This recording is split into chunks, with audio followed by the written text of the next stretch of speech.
Tel al-Uhaimir, Iraque. Aqui era a antiga cidade suméria de Kish. Arqueólogos desenterraram o documento escrito mais antigo do mundo. A Tábua de Kish remonta a 3500 a.C. e acredita-se preceder tanto a escrita cuneiforme suméria quanto a escrita hieroglífica egípcia em quase 100 anos. Desenvolver a capacidade de expressar pensamentos através da linguagem escrita é uma das primeiras formas em que o homem se separou do resto do reino animal. Nos 5.000 anos seguintes, os seres humanos dominaram a eletricidade, dividiram o átomo, desenvolveram computadores e colocaram o homem na Lua. Nenhuma outra espécie na Terra pode reivindicar tais realizações em tão curto espaço de tempo. Em comparação com os outros animais, nossa evolução foi muito rápida. Tem sido um tempo relativamente curto, só alguns milhões de anos desde os primeiros hominídeos. Uma das grandes questões científicas é por que é que em nossa espécie, exclusivamente, surgiu esta inteligência tecnológica avançada que nós temos. É evidente que não há nada no planeta Terra que seja como nós. Há muitas inteligências, mas nenhuma delas domina a tecnologia como nós dominamos. Se tivéssemos que voltar para a selva convencional e sobreviver, a maioria de nós não viveria por muito tempo. Os seres humanos, apesar da sua inteligência, não se adaptam muito bem com sucesso a uma diversidade de ambientes. Além da nossa incrível inteligência, biólogos também observaram contrastes entre a fisiologia humana e a de outros animais. Em comparação com os outros animais, eu acho que somos um pouco estranhos. Um bebê cavalo nasce, por exemplo, e sai andando e faz as suas coisas imediatamente. O mesmo não acontece com uma criança humana. Somos bem impotentes, nascemos bem antes de estarmos neurologicamente prontos. Há muitas vulnerabilidades que estão ao lado de nossa inteligência alardeada. Nos tornamos bípedes, o que libertou nossos membros dianteiros para poder manipular objetos, fazer ferramentas e assim por diante. Mas ele vem com um preço, porque temos muitos problemas na coluna. Dor na coluna é algo praticamente desconhecido em outras espécies de primatas. Já no caso de humanos contemporâneos, é muito comum.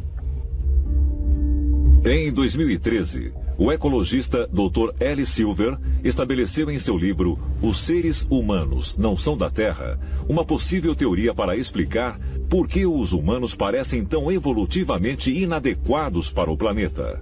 O Dr. L. Silver desenvolveu uma ideia de que talvez a raça humana não tenha evoluído naturalmente aqui na Terra, mas em outro lugar.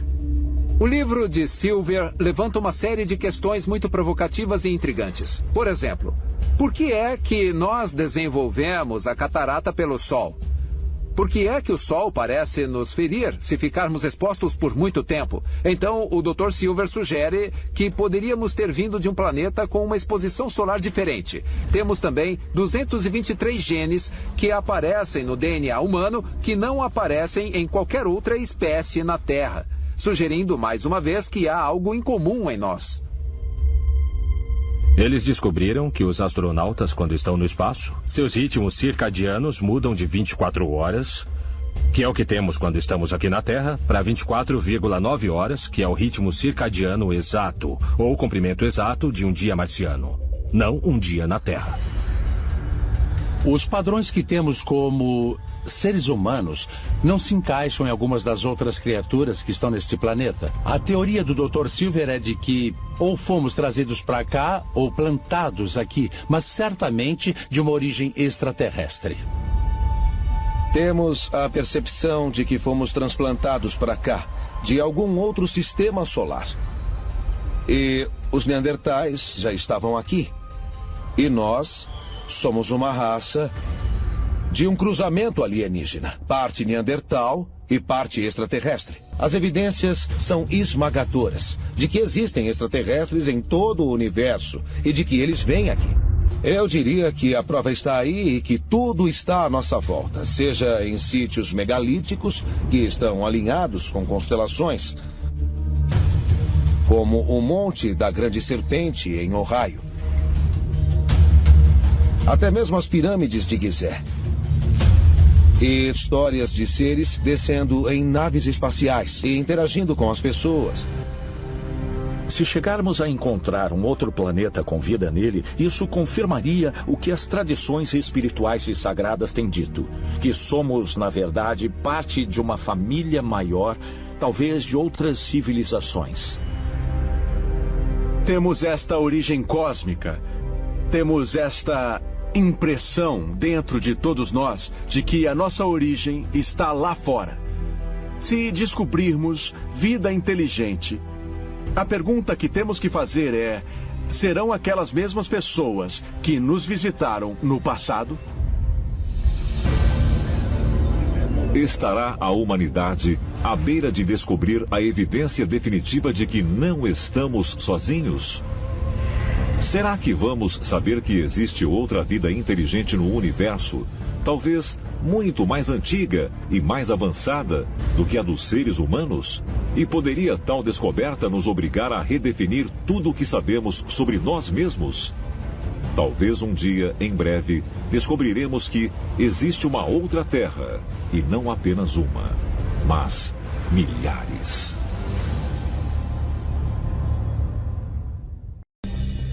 O mais antigo ensinamento compartilhado entre nós é que a revelação chocante de que o Jardim do Éden não estava em nenhum lugar na face da Terra, mas que a Terra é oca e que o Jardim do Éden é um território inteiro no interior da Terra. Adão provavelmente tinha pais, uma mãe e um pai. E Deus trouxe Adão de algum outro lugar para cá. Nós não sabemos o que é. Uma outra dimensão, um outro mundo. Somos metade físico e metade algo muito maior. Celestial, extraterrestre, divino. 13 de junho de 2014. Os cientistas que pesquisavam o manto da Terra anunciaram que descobriram o que eles acreditavam ser uma grande massa de água, 3 vezes o volume de todos os nossos oceanos juntos, contidos dentro de uma camada mineral a 640 quilômetros no interior da Terra. A descoberta abala os alicerces do que os cientistas e estudiosos pensavam que sabiam sobre o chão sob nossos pés. Nós apenas arranhamos a superfície da Terra. Nós perfuramos 3 quilômetros e tivemos que parar porque ficou muito quente. Dos 640 quilômetros para o núcleo da Terra, descemos apenas 3. Isso não é nada. Temos mais de 70 programas espaciais ativos no momento. Podemos falar mais sobre a superfície da Lua do que da superfície abaixo dos nossos oceanos. Nossa compreensão científica da estrutura interna da Terra é baseada em observações de ondas sísmicas geradas durante terremotos e do conhecimento do campo gravitacional da Terra. Respeitados cientistas e matemáticos há muito especulam sobre uma teoria que ficou conhecida como Terra Oca. O cientista Edmund Halley ficou famoso pelo cometa Halley, mas ele também estava muito interessado na Terra. E um dos desafios era que ele estava tentando descobrir como era a estrutura real do interior da Terra. Ele tinha uma teoria fascinante, não apenas de uma Terra oca, mas uma Terra com múltiplas camadas. E muitas atmosferas diferentes, com muitas camadas diferentes de terra circulando a Terra e sendo concêntrico à medida que vai para o centro. 75 anos depois, o matemático do século XVIII, Leonhard Euler, desenvolveu a sua própria teoria da Terra oca, 100 camadas concêntricas e com um Sol no centro, abrangendo 1000 quilômetros. Euler era um matemático talentoso. Ele desenvolveu essa ideia de que o planeta, a Terra, não é só oca, mas que os polos são afilados e que existem entradas para o núcleo interno nos polos norte e sul da Terra. Ele imaginava que havia civilizações avançadas que vivem no interior do planeta. Ideias de uma terra oca ocupada seria revisitada quase 2 séculos mais tarde, em 1947, quando o famoso explorador polar almirante Richard Byrd sobrevoou o Polo Norte em missões de reconhecimento. Byrd supostamente relatou em seu diário privado sobre uma terra misteriosa além do Polo Norte, que ele chamou de o centro do grande desconhecido. O almirante Byrd conseguia voar para o Polo Norte e voltar, e voando gravou algumas áreas verdes luxuriantes onde não deveriam estar. E então, 3 anos mais tarde, sobrevoou o Polo Sul. Há rumores de que quando a força-tarefa do almirante Byrd chegou na Antártica, uma das primeiras coisas que eles descobriram foi uma entrada para uma civilização Terra Oca, que era povoada por seres muito avançados. O almirante Byrd fez várias declarações extraordinárias, inclusive sobre o que ele chamou de um novo tipo de embarcação que poderia voar de polo a polo. Isto foi relatado em jornais no Chile e na Argentina, e finalmente em jornais ingleses também. E quando Byrd voltou para os Estados Unidos, ele foi levado a Washington, onde foi interrogado muito pesadamente sobre suas declarações, e supostamente foi dito a ele para parar de falar sobre isso. Seria possível que as entradas para um outro mundo se encontrem nos polos da Terra? E sendo assim, teria o almirante Byrd passado por uma delas? Mas, ao invés de conduzir para o interior da Terra, seriam portais para outra dimensão.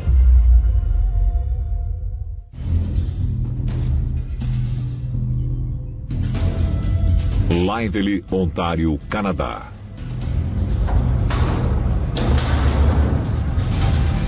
A pouco mais de 1,5 km de profundidade está um dos laboratórios de física mais isolados do mundo, o Snow Lab. A instalação foi construída nas profundezas da Terra, a fim de bloquear a radiação cósmica. Isso poderia permitir que os cientistas vislumbrem um elemento que eles estão seguros de que existe em todo o cosmos, mas foram incapazes de detectar. Os físicos afirmam que tudo o que podemos observar representa menos de 5% do universo. O que constitui o resto é completamente desconhecido, mas cogitam incluir uma substância misteriosa chamada matéria escura. Sabemos que a maior parte da matéria no universo não é feita de átomos ou núcleos atômicos, é algo totalmente diferente. Há uma longa lista do que a matéria escura pode ser e algumas coisas já sabemos que são. Buracos negros, por exemplo, que fazem parte da massa do universo. Se você olhar além do sistema solar, você pode ver as órbitas de várias galáxias, universos, sistemas solares, planetas, tudo isso. E podemos mapear suas órbitas e percebemos que há ausência de matéria, que não podemos ver através da luz. Isto é o que chamamos de matéria escura. A existência de matéria escura não foi cientificamente aceita até a década de 80. Desde aquela época, muitas especulações científicas têm sido feitas quanto à sua verdadeira natureza. As teorias variam entre ela ser como uma cola que mantém a posição do universo visível, ou ser uma galáxia sombria que contém em si um universo paralelo. Uma teoria é de que as partículas de matéria escura são partículas que não fazem parte deste universo. Estas dimensões ocultas, de alguma forma, permitem que essa matéria escura exista. É como uma sala secreta. Você tem uma mansão enorme e descobre que é uma sala secreta, mas você não sabe onde é. Os cientistas estão dizendo que essas dimensões superiores podem de fato coexistir com a nossa e podem de fato representar camadas habitáveis de realidades que estão escondidas de nós. Um mundo que está fora da nossa habilidade física de medir, mas no qual existem pessoas vivendo. E essas pessoas poderiam ir e vir à nossa realidade o tempo todo.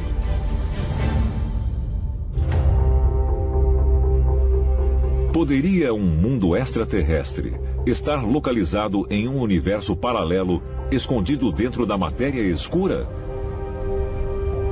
Sendo assim, Poderia a nossa exploração científica atual da matéria escura nos levar a descobrir que não estamos sozinhos no universo? Mas, se uma outra Terra existe em outra dimensão, sob os nossos pés, ou em uma galáxia distante, o que sua descoberta significaria para o futuro da humanidade? Se descobríssemos a outra Terra, o lugar que temos procurado, o mundo perdido, seria profundamente humilhante. Seria uma enorme mudança de paradigma. A história mudaria de uma forma muito radical. Podemos reinterpretar a história dos anjos caídos como seres não do paraíso, mas de Marte? Podemos imaginar que a vida na Terra começou em Marte, então, de certo modo, somos todos marcianos ou descendentes. A vida na Terra semeada por Marte? Podemos, de fato, ser marcianos, direcionado e orquestrado por humanoides que existiram no planeta vermelho, encontrados nos textos apócrifos da Bíblia hebraica, representados como anjos caídos. Sabemos de lendas antigas, por meio dos livros de Enoque, que havia um grupo de anjos que desceram até a Terra, violando a lei divina. Eles introduziram à humanidade modos, meios, conhecimentos que entendemos hoje como ciência e tecnologia. Esses anjos tinham forma humana. Eram chamados em hebreu Ishim, que significa homens. A aparência deles era igual à nossa. Os anjos caídos eram gigantes. Tinham pelo menos 3 metros de altura e eram muito impressionantes. Por mais de 100 anos, mitologistas têm considerado a ideia de que os anjos caídos vieram de Marte para a Terra. Mesmo Dante descreveu isso em seu Paradiso. Chamou isso do 5º nível do paraíso. É possível que os anjos caídos vieram para a Terra de Marte? Será que existem seres inteligentes que habitam outros planetas dentro do nosso sistema solar e que eles tenham procurado a Terra em algum momento, como nós agora procuramos outros planetas habitáveis? No Antigo Egito, você tinha, por exemplo, Osíris, que veio de Órion. Osíris era casado com Ísis. Ísis veio da estrela de Sírius. Esses extraterrestres chamados deuses apontavam para o céu e diziam: olha, aquela é a nossa casa. Uma das peças mais antigas e mais convincente prova para apoiar a noção de que os extraterrestres têm de fato visitado a Terra pode ser encontrada no antigo selo cilíndrico sumeriano conhecido como VA243.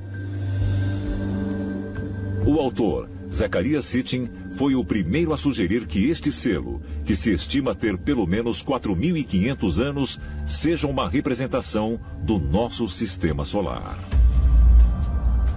Você pode ver no selo que há um modelo completo de todo o sistema solar, com precisão mostrando o Sol no centro.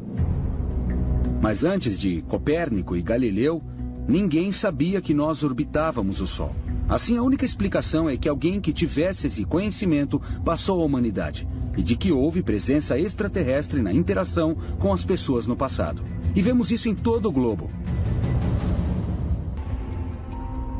A tribo de Dogon e os antigos egípcios acreditavam que seus deuses vieram da estrela Sirius, com o aglomerado estelar Pleiades, assim como fizeram os americanos nativos a centenas de quilômetros de distância. Talvez mais evidências sejam reveladas com nossos planos de colonizar Marte. Primavera de 2013. O projeto Mars One solicita candidatos para a colonização de Marte. Mais de 200 mil pessoas se inscreveram para serem os primeiros humanos a colonizar o planeta vermelho. Apenas 24 serão selecionados. Nenhum deles deverá voltar.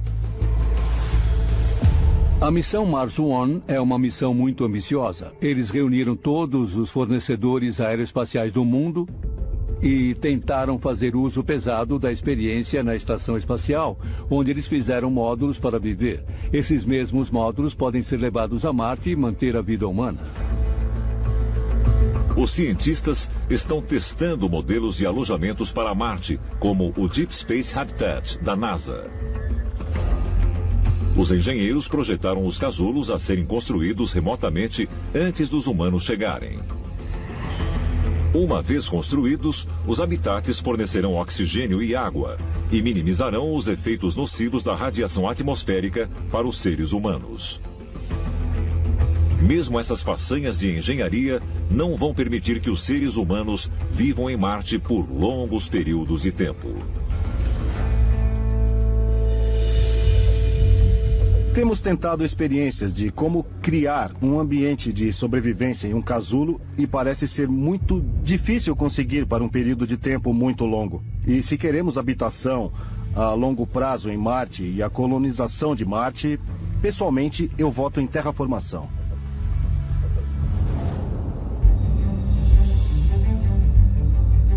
Terraformação é o processo de transformar um ambiente impróprio para a habitação humana em habitável. Os cientistas estão investigando as várias maneiras de um dia poder terraformar um planeta inteiro. Quando você pensa em terraformação em Marte, a chave é conseguir uma atmosfera densa, que forma uma proteção contra a radiação do Sol. Faz com que a temperatura suba o suficiente para produzir a vida vegetal e o oxigênio. Então a pergunta é, onde podemos obter a atmosfera mais densa? Algumas opções. Tem uma grande quantidade de gases aprisionados nas calotas polares. Então podemos imaginar elas derretendo e liberando o gás. Terraformar um outro planeta é uma perspectiva de muito longo tempo. Se vamos terraformar Marte para tornar mais parecido com a Terra, podemos pensar em algumas maneiras de fazer isso. Podemos semear micróbios que podem produzir uma atmosfera mais espessa. Podemos modificar drasticamente as condições em um planeta para uma intervenção adequada. E Marte parece ser uma boa opção para isso. Marte já foi muito mais parecido com a Terra. Talvez possamos trazer de volta e tornar mais parecido com a Terra novamente. A atmosfera primitiva da Terra e a atual atmosfera de Marte, em sua composição, são muito semelhantes. A Terra tinha vapor de água, nitrogênio e dióxido de carbono. É disso que consiste a atmosfera de Marte. Se os seres humanos planejam um dia dar a Marte uma atmosfera respirável, extraterrestres podem ter feito a mesma coisa com a Terra milhões de anos atrás. Há uma possibilidade de que a Terra tenha sido terraformada. Quando olhamos para o desenvolvimento da Terra, o que vemos é que em todas as fases do planeta havia exatamente o que parecia precisar para desenvolver esse mundo bonito e azul em que vivemos. Quando precisávamos de oxigênio, foram introduzidas bactérias no ecossistema que sugavam o dióxido de carbono e o gás metano e bombeavam o oxigênio para fora. Vemos como Marte é e pensamos em tentar construir uma atmosfera e tudo mais. E a primeira pergunta que temos que fazer para nós mesmos é: será que os extraterrestres vieram aqui e fizeram a mesma coisa? Quando lemos os mitos de criação pelo mundo, uma das coisas que encontramos em todas essas histórias é a ideia de que os deuses buscaram criar um ambiente estável na Terra. A história do Gênesis pode ser vista como um guia passo a passo da terraformação da Terra. No primeiro dia, Deus e os deuses criaram o universo. No segundo dia, os deuses criaram o firmamento. Isso é descrito como uma cúpula ou uma fronteira separando o céu da terra. Depois veio o aparecimento das plantas e dos animais e mais tarde dos seres humanos. Eu sempre disse que a Terra é um planeta de experimentação. É bem possível que os alienígenas decidiram que, com o fim de limpar o planeta, eles precisavam de uma coisa de uma enorme magnitude, como o dilúvio de que a Bíblia fala. O dilúvio teve como fim principalmente erradicar as pessoas que estavam no planeta naquela época. Bom, Deus podia ser um extraterrestre, podia ter criado o dilúvio. É muito possível, é muito provável que, com o fim de erradicar uma espécie que eles podem ter alterado geneticamente e se equivocado, eles precisaram se livrar dela e começar tudo de novo. As coisas que nós faremos em Marte podem ser exatamente as mesmas coisas que extraterrestres fizeram quando vieram ao nosso planeta. Nós terraformaremos aquele planeta, criando uma atmosfera mais adequada, derretendo calotas polares para criar rios e lagos. E talvez até manipulando geneticamente organismos para sobreviverem melhor naquele planeta. E talvez a humanidade esteja sendo guiada por extraterrestres para ir a Marte e colonizar o planeta vermelho. Com nossos planos para colonizar Marte, estariam os humanos realmente seguindo os passos dos extraterrestres que vieram à Terra no passado remoto? Como há até mesmo evidências de que esses visitantes alienígenas podem ter vindo para cá do mesmo planeta que é agora o nosso destino. Com base nas investigações dos astronautas que vivem na Estação Espacial Internacional, cientistas especularam sobre que mudanças fisiológicas podem ocorrer nas futuras gerações de humanos nascidos em Marte. Uma das coisas mais incríveis do corpo humano é sua capacidade de se adaptar. E no caso dos astronautas que vão para o espaço, eles crescem de 5 a 7 centímetros. E no caso de um humano nascido em Marte, o que vai acontecer é que o ambiente vai mudar a sua estrutura do corpo humano. E o que veremos em poucas gerações serão humanos mais altos, mais magros, porque a gravidade em Marte é menor do que a da Terra. Se os humanos evoluírem por muito tempo no planeta Marte, eles serão mais altos, terão cabeças maiores, terão membros mais longos, podem até desenvolver olhos levemente maiores equipados para ver melhor no escuro, porque há menos luz do Sol em Marte do que há na Terra, porque é mais distante do Sol. Podem acabar parecendo representações de anjos e vários outros seres divinos sobre os quais lemos na Bíblia e outros documentos antigos. Esses atributos de alguém de um planeta de gravidade baixa como Marte, ou que esteve no espaço muito tempo, podem ser os atributos que nós vemos nos anjos caídos. Seres muito altos e alongados, e talvez pálidos, e com olhos muito grandes. Marte é um ponto muito lógico. Se a vida na Terra um dia se tornar impossível, é o nosso próximo passo, é para onde ir se a sobrevivência da nossa espécie estiver ameaçada. Porque talvez seja de lá que nós viemos. Então talvez nós, terráqueos, sejamos os marcianos. Então a questão é: será que esse jogo tem se repetido há centenas de milhares de anos? É possível que a colonização de Marte seja a chave para a nossa sobrevivência como espécie? E nesse caso, já estivemos perto desse precipício antes? Pode ter havido uma presença humana em Marte milhares de anos atrás? Talvez iremos descobrir a verdade sobre nossos ancestrais alienígenas quando nos tornarmos os extraterrestres em Marte.